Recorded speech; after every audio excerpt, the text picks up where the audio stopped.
I have started a channel, Telegram channel, which is name is the End Game. Why I have done so? It is because of an idea, and the idea itself tells about an idea. Like take a simple idea and take it seriously. Okay, so we have to take our preparations seriously. I have seen uh, it has been started in last 1 2 days only, and what I have seen that whatever the question I am putting, like I just put a question of thickness of the plate or the thicken or the that distance between the two bolts in a tension member. It was a very easy question. It was a very basic question of steel structures. We already in colleges, already in coaching notes, or anyone who follows coaching in coaching classes also, they have studied about that the distance of two bolts, that is pitch, which is in the direction of force. So why that question is became wrong? Why it became wrong? Three people have answered it, and everyone have answered it in a different way. Only one answered it correctly, and two answered wrong. I want people to understand the things because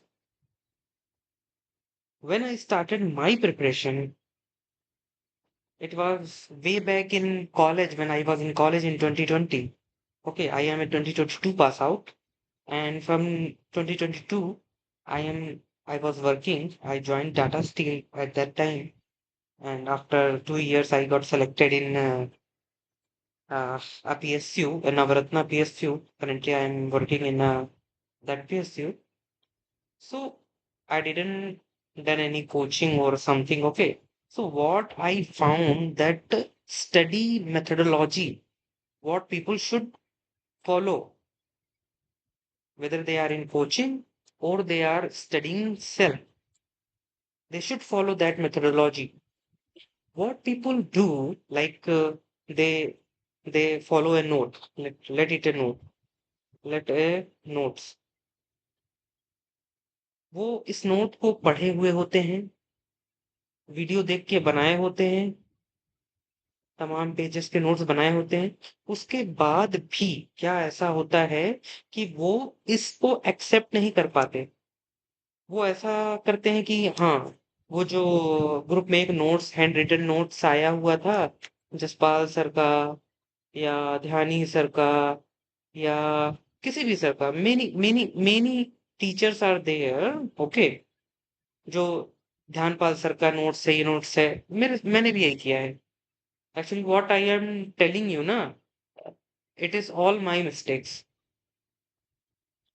सोम मेरा favourite subject था जब मैं second year में गया अपने college के। मैंने एक बार किताबों से पढ़ा, थोड़े बहुत वीडियोस से पढ़ा उसको, यूट्यूब वीडियोस से, थोड़ा एनपीटीईएल देखा, ये किया वो किया। मैंने टोटल कुल मिला करके मैंने उसके 4 नोट्स बनाए थे कॉलेज में। और मुझे बार बार ये लगता था कि यार, कोई कुछ ज्यादा पढ़ा रहा है, कोई कुछ कम पढ़ा रहा है, कोई कुछ अच्छा पढ़ा रहा है, कोई कुछ गलत पढ़ रहा है। लेकिन गलती मेरे में थी, उनमें कुछ गलती नहीं थी, चारों ने बहुत अच्छा पढ़ा है। ओके।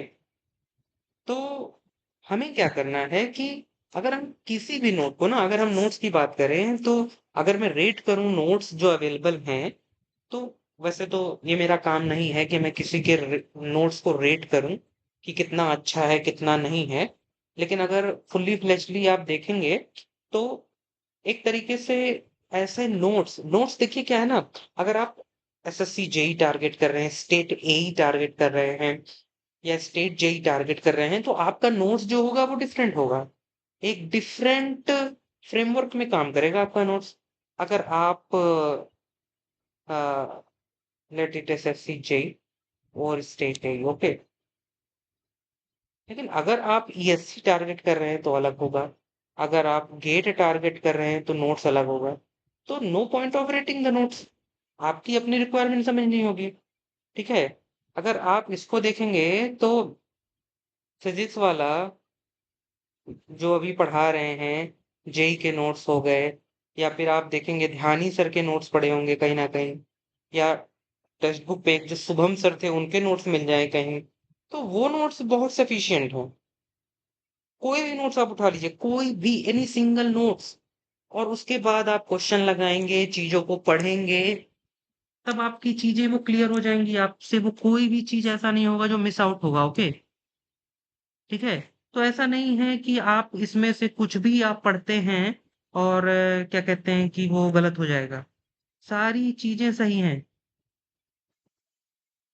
ठीक है। अगर आप ईएससी की बात करें, अगर आपने कोचिंग नहीं ले रखा है या ले भी रखा है तो आपको ऐसा होना चाहिए, गेट और ईएससी में मतलब ऐसे कुछ पार्ट्स हैं गेट के, जो मतलब कुछ ऐसे पार्ट हैं ईएससी के जो गेट में नहीं पढ़ाया जाता है। तो गेट में अगर आप कुछ ऐड ऑन करते हैं तो वो ईएससी कन्वर्ट होता है। और इसका अप्रोच अलग है, ये न्यूमेरिकल अप्रोच है बहुत ज्यादा। ये बहुत ही थ्योरी प्लस न्यूमेरिकल वाला है। तो आपको उस हिसाब से अप्रोच रखना होगा। कोई भी एक नोट्स आपके तीनों पर्पस को सॉल्व कर दे ऐसा नहीं है। लेकिन एक चीज है जो आपके तीनों पर्पस को सॉल्व कर सकता है, वो है नॉलेज। अगर आप पूरा ओरिएंट एक एग्जाम के लिए पढ़ रहे हैं तो वो एग्जाम आपका निकलेगा। उसमें टाइम लगेगा, वो निकलेगा। लेकिन आप अगर नॉलेज एक्वायर करते हैं और इसके नॉलेज को यहाँ यूज करते हैं और बेटर तरीके से रिप्रेजेंट करते हैं और यूज करते हैं तो आपका ये एग्जाम भी निकलेगा। ठीक है। तो मेरा मुद्दा था कि नोट्स की जो प्रॉब्लम लोगों को होती है, सेल्फ स्टडी करते हैं या कुछ। देखिए, किसी ने कोचिंग ले रखी है, बहुत लोगों ने, मेरे साथ के दोस्त हैं जिन्होंने कोचिंग ले रखी है, कोचिंग क्लासेस, उसके बाद भी उनका एग्जाम नहीं निकल रहा। क्यों? कारण है कि वो हैं, या फिर जो सेल्फ स्टडी भी कर रहे हैं उनके साथ भी कारण है उनका जो फियर है। फियर दो तरीके का इनका है, और सबसे बड़ा जो है वो मैं बताता हूँ आपका। पहला जो फियर है ये इनका है, फियर ऑफ फेलर। और दूसरा जो है ना, दूसरा जो है जो सबसे ज्यादा इनको नुकसान कर रहा है वो मिसिंग आउट का है। इनको लग रहा है कि मैं जो पढ़ रहा हूँ मैं मिसिंग आउट कर रहा हूँ कुछ, और कोई और जो पढ़ रहा है ना वो बहुत अच्छा कर रहा है। जबकि ऐसा है नहीं। आप पढ़ रहे हैं जो बहुत बेस्ट है, बहुत बढ़िया है। कुछ भी ऐसा नहीं है जो आपके नोट्स में नहीं है। और अगर नहीं भी है तो आप कोई एक नोट्स पढ़ के आप एग्जाम नहीं निकाल सकते। बेस्ट नोट उठा करके आप पढ़िए, एग्जाम नहीं निकाल सकते। एग्जाम निकालना एक प्रोसेस है, गलतियों से सीखना, उसको याद रखना, उसको नोट डाउन करना। तो आप नोट्स पढ़ेंगे, क्वेश्चंस लगाएंगे, जो नहीं आएगा, हाँ, अनआंसर्ड, इनकरेक्ट, इनको क्या करेंगे आप मिस्टेक बुक्स में डालेंगे, या जो आपका अनअटेम्प्टेड है तो मिस्टेक बुक में डालेंगे कि हाँ ये मैंने नहीं पढ़ा है, अपने रोट नोट्स वैसे में। हाँ, रिवाइज नोट्स, रिपीट। ठीक है। तो ये जो आपका जो लूप है ना, ये आपका ये ऐसा ही होना चाहिए। ये जो आपका जो है ये लूप, ये आपका होना चाहिए ऐसा कि आपने एक बार नोट्स पढ़ा और उसके बाद ये चीजें चलनी चाहिए। तो इस तरीके से आपको कमांड पाना है अपने सब्जेक्ट पे ओवर द टाइम। और कोई भी चीज है, मान लीजिए जैसे आपने पढ़ा होगा, बार बार आप चीजों को पढ़ रहे हैं और वो चीजें नहीं आपसे, पता नहीं क्यों आपके अंदर वो चीजें घुस नहीं रही हैं, वो चीजें गलत हो रही हैं। जैसे मैंने अभी एक किया था। आप देखिए, पिच डिस्टेंस की अगर हम बात करें, अगर हम पिच डिस्टेंस की बात करें ना, तो पिच डिस्टेंस की बात करें तो क्यों गलत हो रहा है? पिच डिस्टेंस में ऐसा है क्या? पिच क्या है? मिनिमम ऑफ 16 टी कामा 200। और 12 T comma 200।